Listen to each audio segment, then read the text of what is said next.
Hey, this is Jim Craddock. Today is Saturday, December the 8th or 9th, sorry, 2023. And this is an update.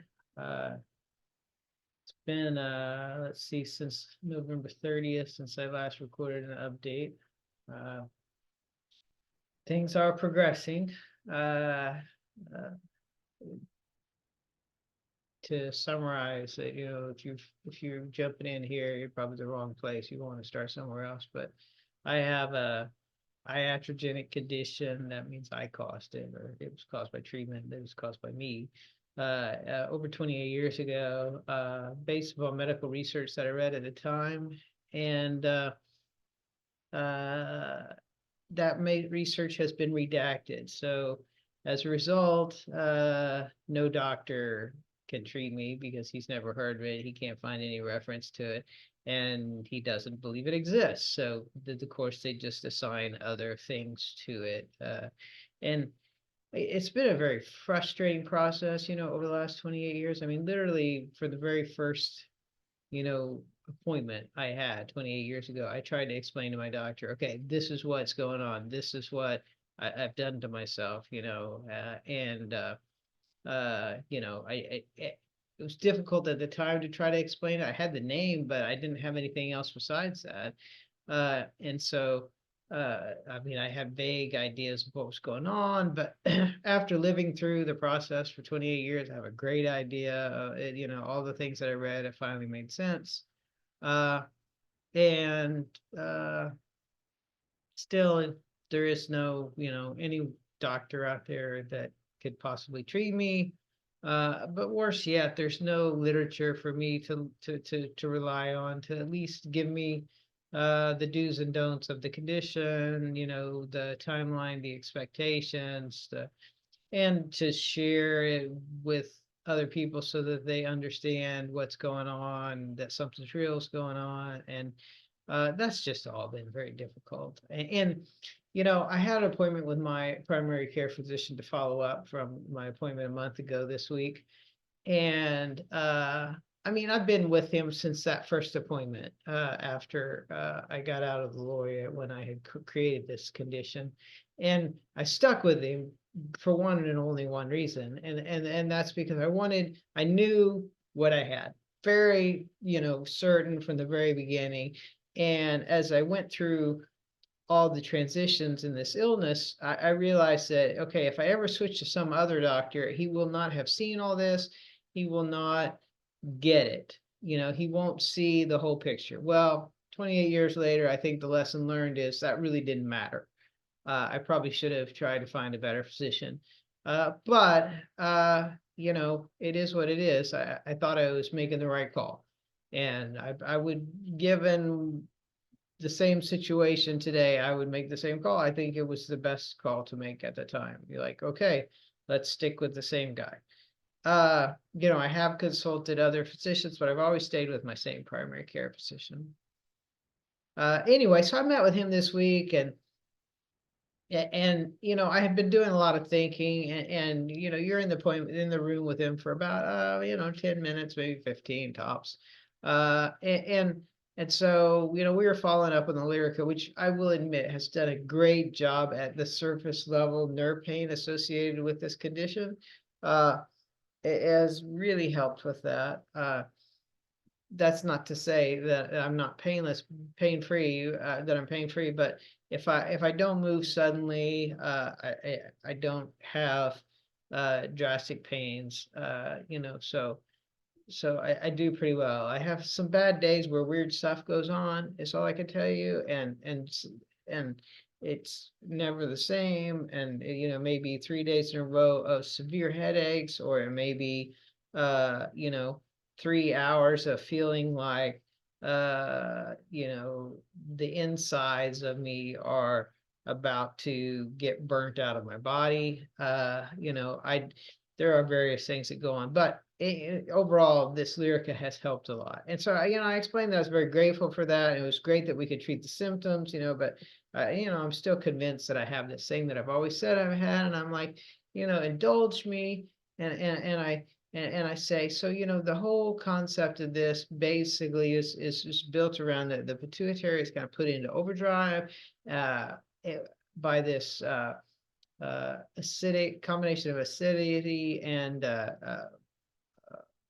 high blood pressure surge at the very beginning, uh, and it kind of has a little a mini stroke and causes a little protrusion. Anyway, it takes over from the hypothalamus, complete control of all your hormones so that it can then control your electrolytes. And I didn't quite go into that much detail because, hey, we're limited in this meeting, right?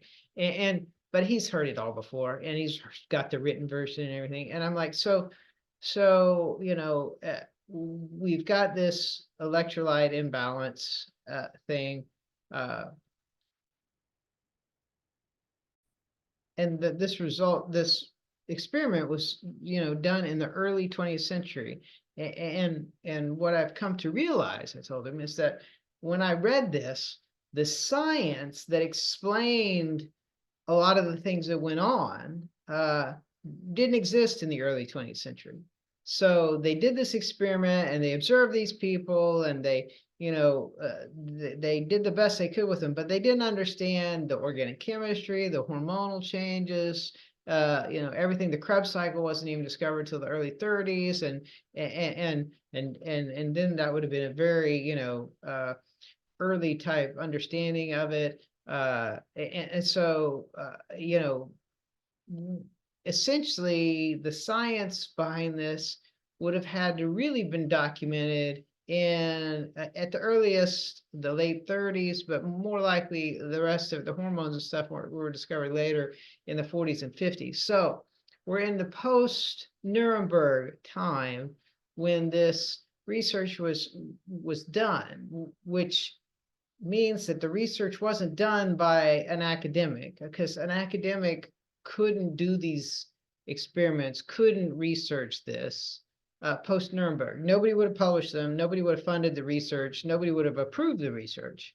Okay. So who was the research done by? Well, obviously it's done by kind of, black type research. When I say that, I mean, like black ops / government research academics. And it would have, and the fact that I even read something about it in this journal means that somebody that was involved in that research that got out wrote it up and put it in there, which would explain why it's gone and it disappeared. They removed the whole diagnosis from wherever it had existed before, and they just completely redacted the whole thing. And in that original document I read, it said how it was going to be reclassified because it was so rare and unlikely to occur, and they were going to reclassify it as autoimmune polyendocrine type 4 or something, and which is great because nobody's going to really care. I know that, but you could tell the author was frustrated by this. And so to me that means, hey, this person had something personal vested.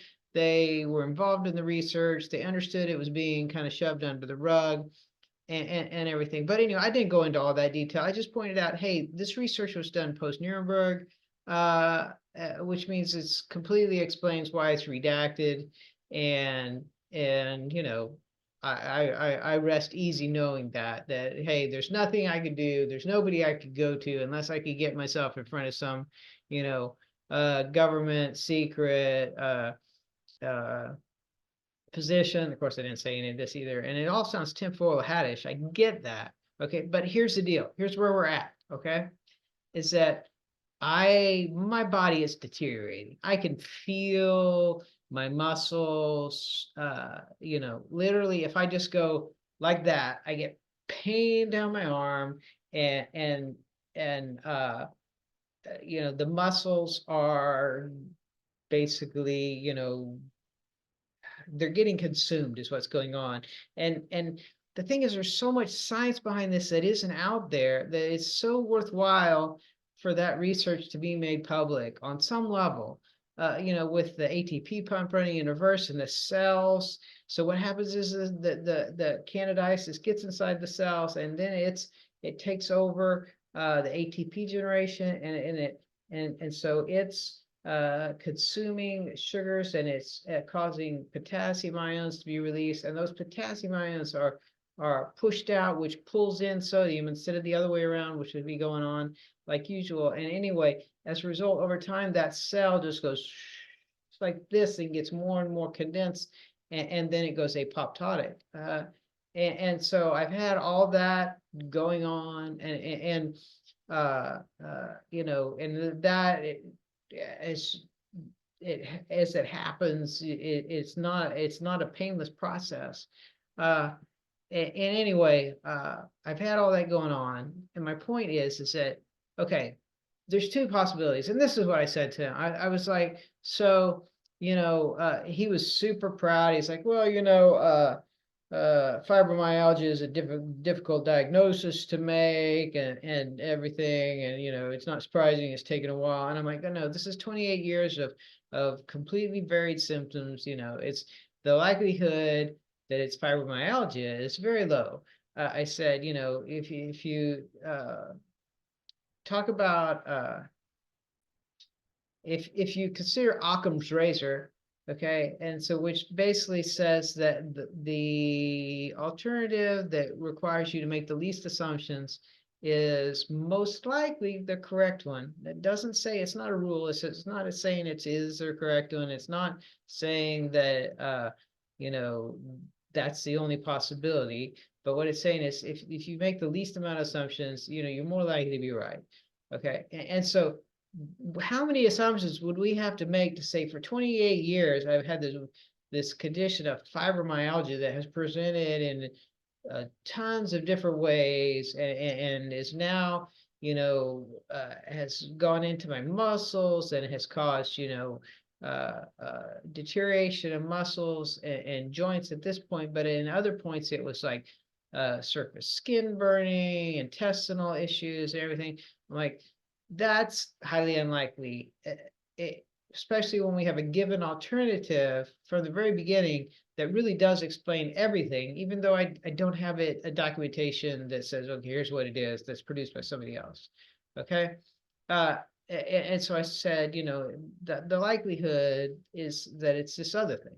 Okay. And then I said, so, and if we talk about, like, let's say, the way Sherlock Holmes said things, and so what Sir Conan Doyle said was that, when you eliminate everything that's impossible, okay, whatever's left, no matter how improbable, is the answer. Okay, and so we have gone through test after test to eliminate, okay, the possibilities, right? And great, fibromyalgia is something that you can't actually test for, and so that kind of leaves that one as this unknown amorphous thing that they can always slap things and say, well, that's what it is, because we can't test for that. That must be what it is. But what I would say is that we ruled out everything realistic. I'm going to rule out fibromyalgia because of just the timeline, the changes, the body fluctuations in size, everything that actually goes right along with this article that I read a long time ago, talked about all of these things that go on. And so at this point, we're down to, this must be what it is, okay? And that's terminal onset diabetes insipidus with candidiasis major, which you will find nowhere online. Nowhere. I don't even think if you Google it, you find my pages, which is ridiculous. Anyway, and he laughed. And he's a clinician, and that's the whole thing. It's about doctors and the way doctoring is done today. And AI will change doctoring and clinicians, because how clinicians operate? This is what clinicians do. They go to all this school, and then they basically just use a heuristic flow chart of, well, I'm going to test this, this, and this, and this, and then I'm just going to use these rules. And then if it comes out here, this is what it is. Okay. There's no science involved with what they do. Okay. They don't They don't get in there and make like, well, this is difficult to understand. I'm going to need to research how these things could go on, and I'm going to discover new knowledge. No, they assume the body of knowledge of medicine exists and is documented, it is readily available to them via an online service. Okay. And AI will assume the same thing. Okay. At least initially, it's going to assume everything is known, because that's the way it is built. Is large language models right now are built upon data sets that you feed them. And so if you don't have a piece of information like this redacted stuff, okay, to feed in there, it's never going to really consider that until it gets to ASI, that's artificial superintelligence. And when it gets there, it's going to say, you know what? There's these processes that can interact, and these cells that can do this, and candidiasis that can do that, and I can map out how these things could happen, and maybe this is what's going on. Okay. And so clinicians are far from perfect. Clinicians are just kind of rule-based engines, and even academic clinicians. So the people that I work with are academics, yet they're not actively doing science in 99% of cases. Okay, well, the research they're doing is on trends and KPIs and processes, and it's not about making medical discoveries. These medical discovery people are chemists slash medical people who are really, or biologists, cell biologists slash medical people that are really out there on the forefront making discoveries. So anyway, what I'm trying to get to is that eventually, and we have reached way past what I thought eventually meant. We're gonna get to a point where I'm not here anymore. Okay. And at that point, okay, fibromyalgia goes out the door. Okay. Everything that else is inconsequential, because hey, none of these things they always, even now today, I would go in there and he would say, well, you're healthy except for you've got fibromyalgia. Okay. Then 2 years ago I was working out 5 days a week. I could do pull-ups, and I was buff and everything, and I don't know what's that. So 3 years before that I went through a transition, and I was going through hell. And 5 years before that I went through transition, I was going through hell. And it's not fibromyalgia. And the only way that I know that anybody's going to ever accept that I've got something is that, hey, I'm gone. And so we're just, at some point that'll be here, and it's going to be a part of my family. I've got everything I can documented for my family. I've got life insurance for people, and I would never take my own life. So, we're waiting this out. And honestly, where I'm at today is not nearly as horrible as some other days. I'll just put it that way. Yeah, I don't feel like being active. I can't be active, okay? Like, I'm not gonna go exercise. I mean, I couldn't with the way my joints are. You don't understand what my shoulders are like right now.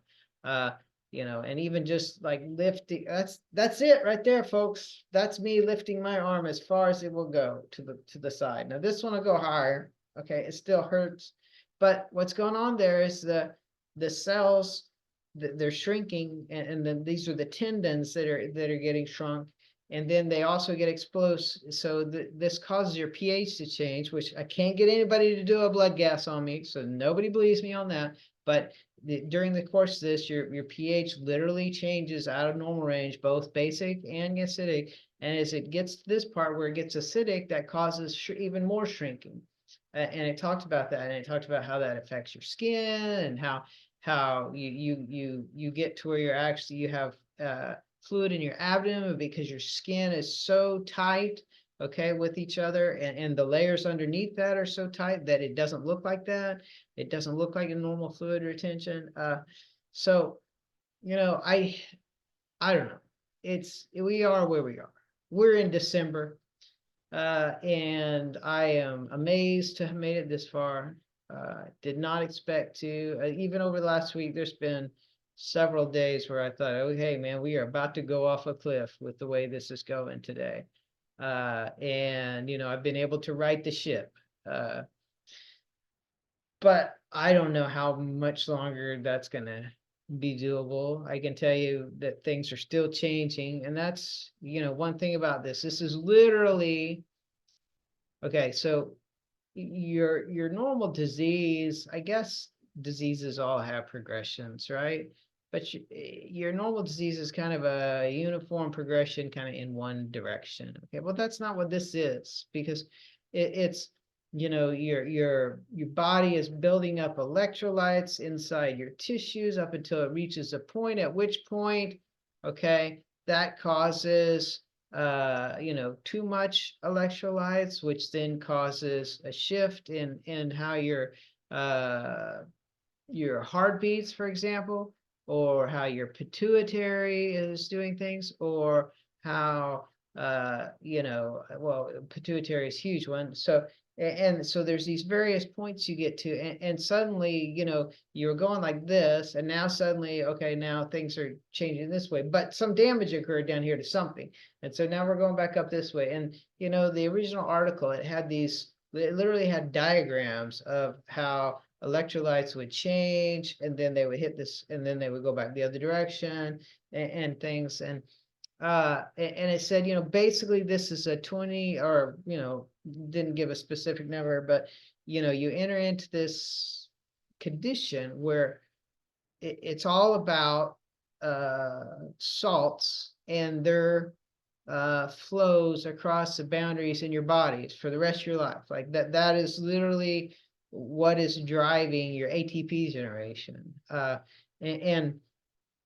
I mean, it's just the amount of science that they're missing out on is huge, and I I just don't understand. Well, I guess I understand some of it because it literally alters your physiology, and everything. And here, great example. So, if your pituitary is controlling your electrolytes, okay, you don't become dehydrated if you go an extended period of time without fluid. Okay, what happens is as these electrolytes start building up in your blood, your body starts pushing them into your body tissues. Okay, your pituitary does. So they go into your body tissues. Well, as they go into your body tissues, that fills those up, and it just reduces your blood volume.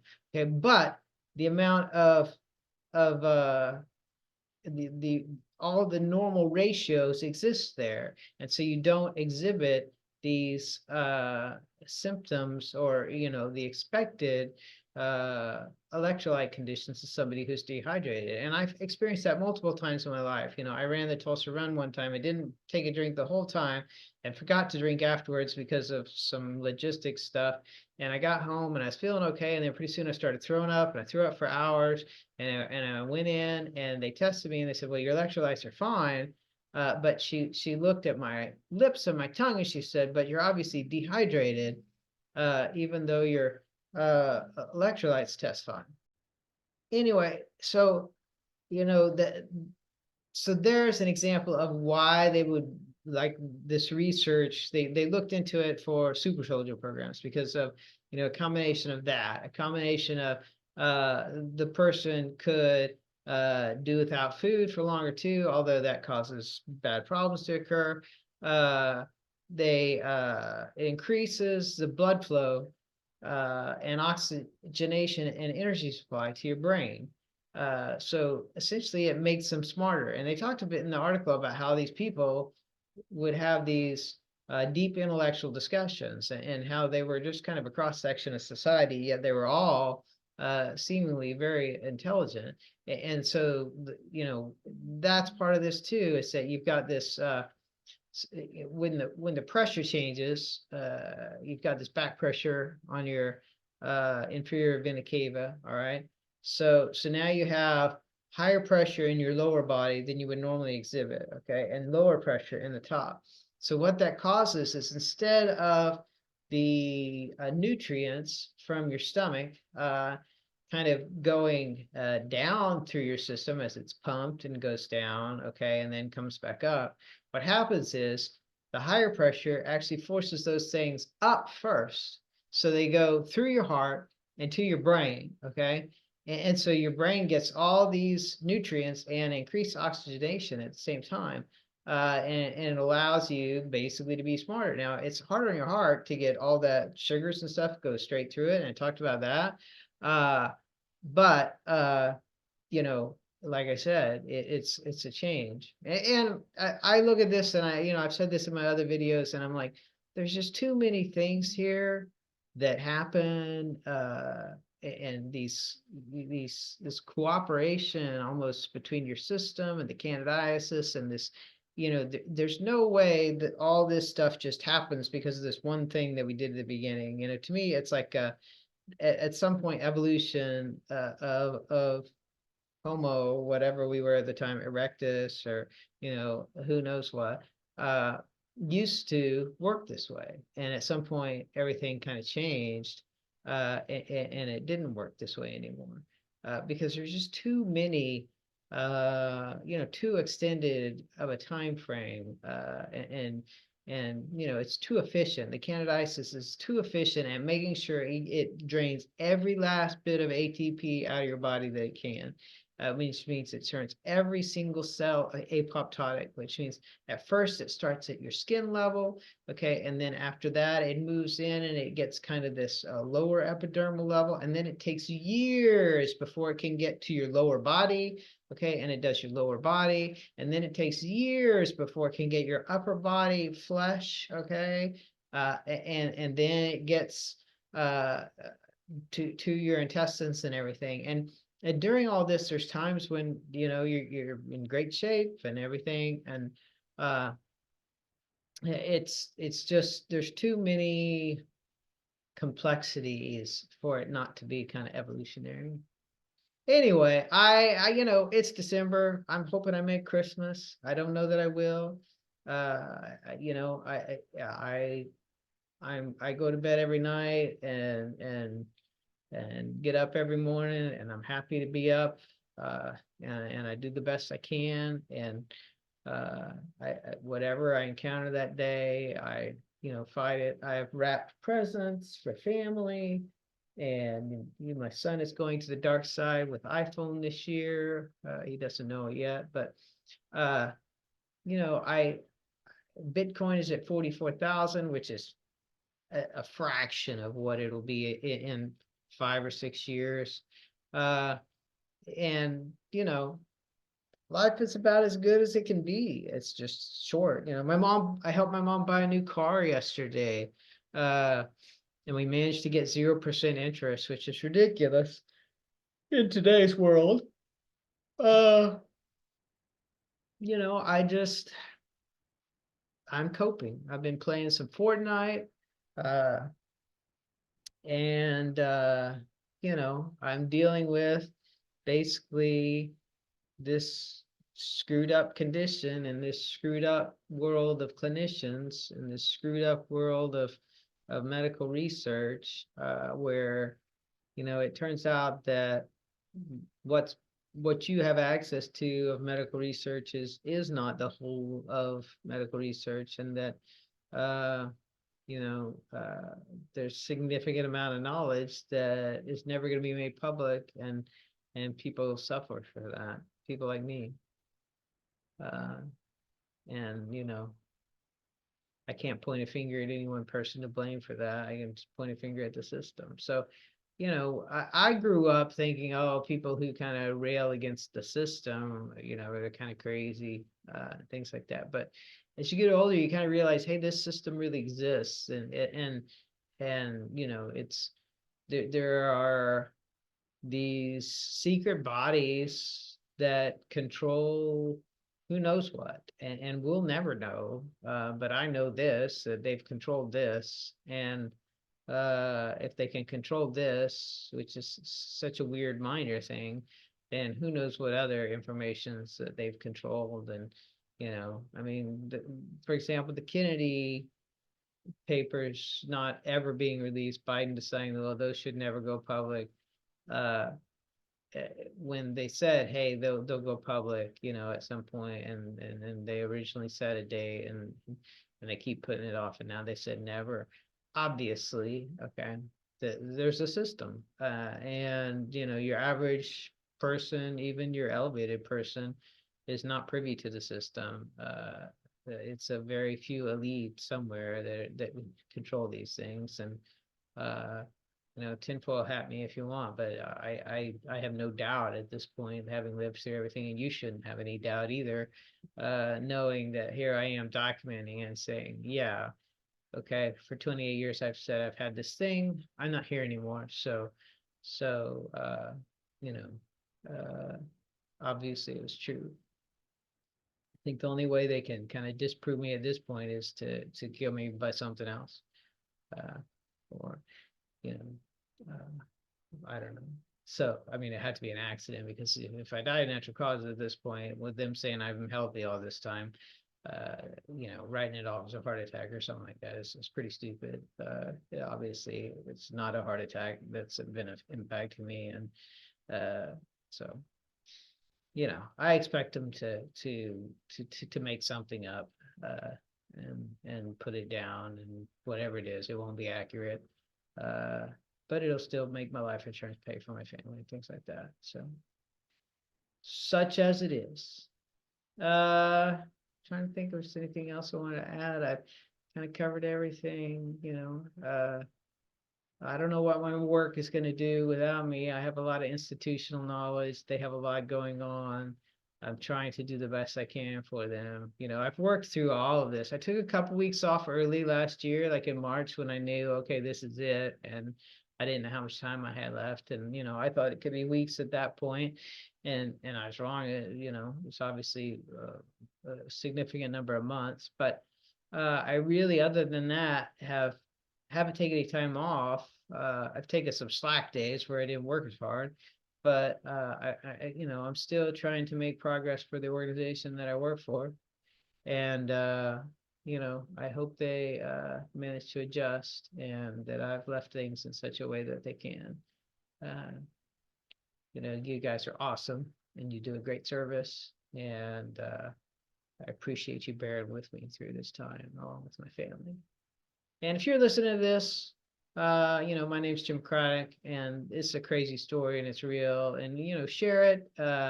You know, maybe at some point, somebody in the media will pick it up, and they'll be like, "Hey, there's this guy, and he said he had this condition that nobody had ever heard of, that he gave himself, and the government redacted, and it turned out it was all true, or it looks like it's true." And you know, what the fuck?